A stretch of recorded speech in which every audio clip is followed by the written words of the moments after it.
And this time you go TV, just watch the video first. Before I say something, watch the video.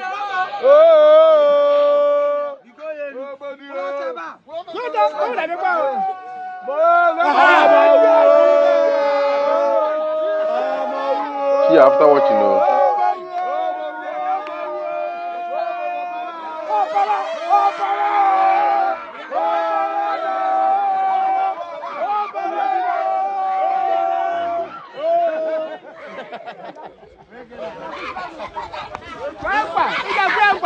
Gane manang zala, gane manang zala, gane. Eh?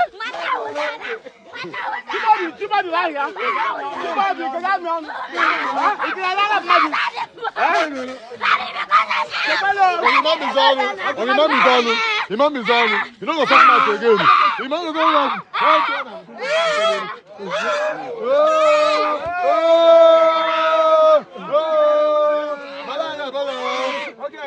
Why na moga no, kina moga no go na.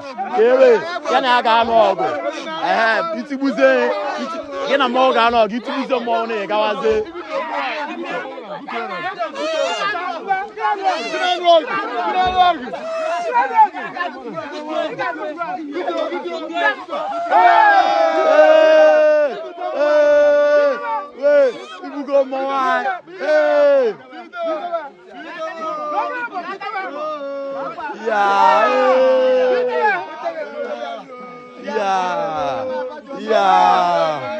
Ibe Jesus e want to go more.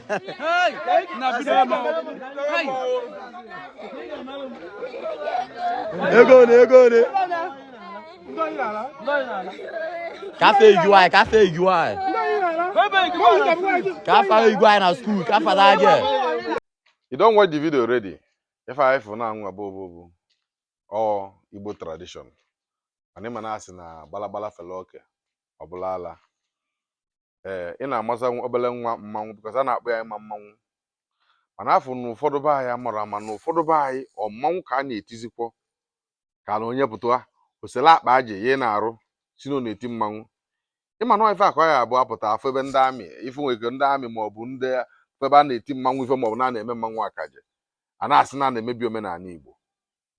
Nke a ọnụ mee kịta anụnwa na ọ na ka esi eme ya ngị nwa bụ onye a na-afọ so aba a na-eme ya ọ na ka ndị nna nna eva si eme ya na ọ dị mmanwu iti wee pụta iji amasị obere nwa mmanwu arụ mmanwu sekasị eseka ọba mmanwu a na-afị ya anya onye sesi anwụrụ o jeburu mmanwu chini na ama mmadụ mmanwu ife na-ekwu ugbo bụ na anyị chọkwa ka asị ọkwasị no let's go back to our root.